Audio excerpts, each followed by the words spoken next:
السلام علیکم ورحمۃ اللہ وبرکاتہ۔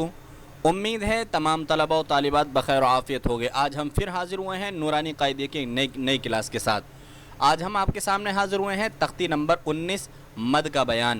مد کا بیان اس سے آپ کو پہلے بھی پڑھایا گیا تھا، لیکن یہ جو اب بیان آ رہا ہے یہ مد متصل، مد منفصل اور مد لازم کے حوالے سے آ رہا ہے۔ یہ جو تختی ہے آپ کے سامنے، اس کو آپ کو بنا دیکھے یاد کرنا ہے ضرور۔ چلیے اس کو پڑھنا شروع کیجئے۔ اعوذ باللہ من الشیطان الرجیم، بسم اللہ الرحمن الرحیم۔ تختی نمبر 19 مد کا بیان۔ نمبر 1، حروف مدہ کے بعد حمزہ اسی کلمے میں ہو تو مد متصل ہوگا۔ ٹھیک ہے، حروف مدہ یعنی الف مدہ، یا مدہ، واو مدہ، اگر ان کے بعد حمزہ اسی جملے کے اندر ہے، اسی سینٹنس کے اندر ہے، اسی کلمے کے اندر ہے تو کیا ہوگا؟ مد متصل ہوگا۔ اس کو بولتے ہیں مد متصل۔ جیسے یہاں الف مدہ ہے اور اس کے بعد یہاں پر حمزہ آ گیا تو یہ اسی جملے کے اندر آیا ہے تو یہاں پر مد متصل ہوگا۔ ایسی سیعت پورا جملہ ہے، یا مدہ کے بعد حمزہ اسی کلمے میں آ گیا تو یہاں یا مدہ ہوگی۔ اس طریقے سے واو کے بعد، واو ساکن، واو مدہ کے بعد حمزہ اسی کلمے میں آ گیا یعنی اسی جملے میں ہے تو یہاں پر مد متصل ہوگا۔ تو وہی بات یہاں پر بتائی گئی کہ حروف مدہ کے بعد حمزہ اسی کلمے میں ہو تو مد متصل ہوگا۔ نمبر 2، حروف مدہ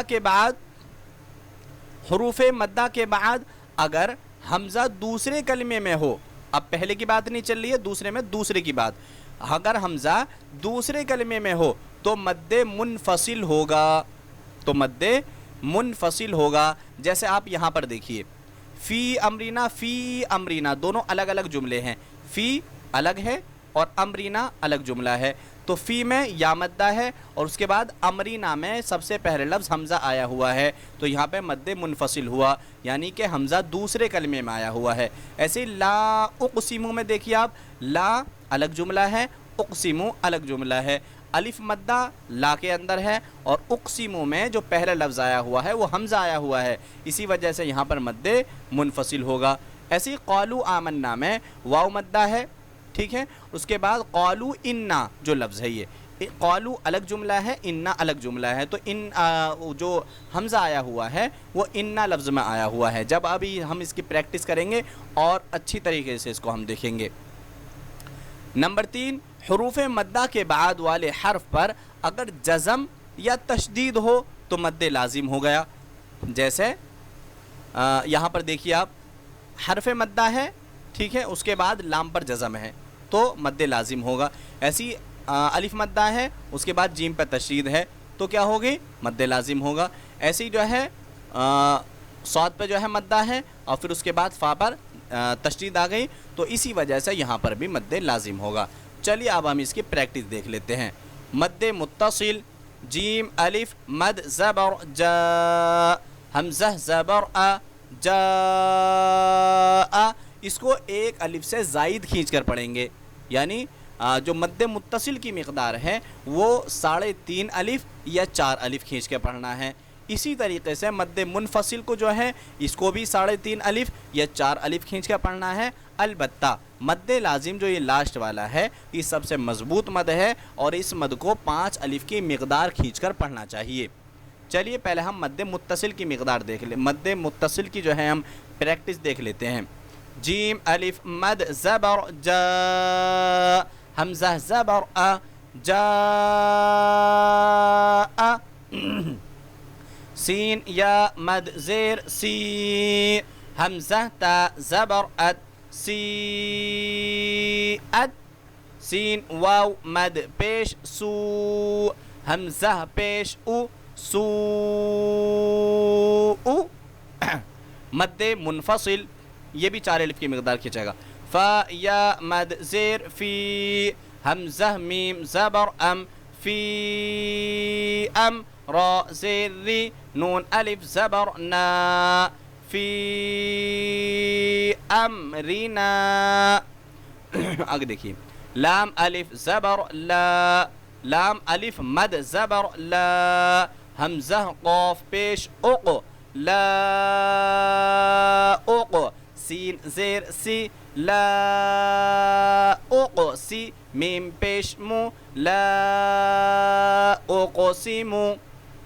آگے دیکھیے قاف الف زبر قا لام واو مد پیش لو قالو حمزہ نون زیر ان نون الف زبر نا انا قالو انا. ان سب میں مد منفصل ہوگا. اب دیکھ لیتے ہیں ہم مد لازم کو. یہ 5 الف کی مقدار کھینچ کر پڑھا جائے گا. حمزہ لام کھڑا مد حمزہ لام کھڑا مد زبر آل حمزہ کھڑا زبر آل آ نون زبر نا آل آنا.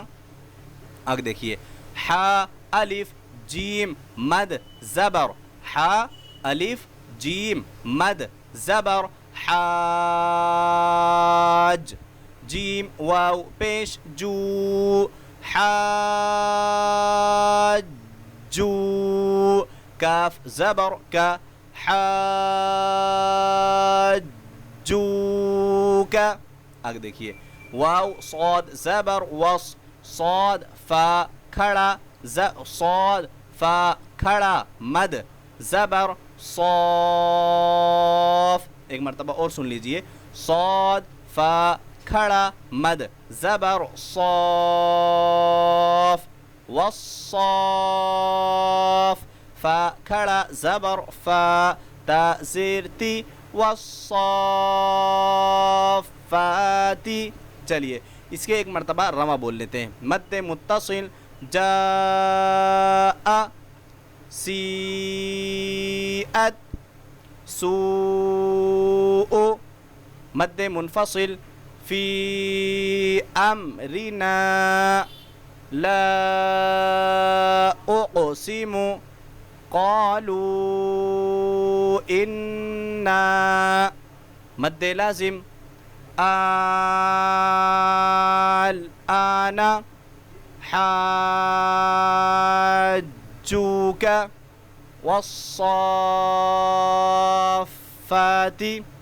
تو یہ کچھ الفاظ ہیں ان کی جو ہے آپ کو پریکٹس کرنی ہے. مد کا بیان یعنی مد متصل مد منفصل مد لازم ان کا بیان بہت اہم بیان ہے. اسی وجہ سے اس کو بھی آپ خوب اچھی طریقے سے سمجھ کر پڑھیے.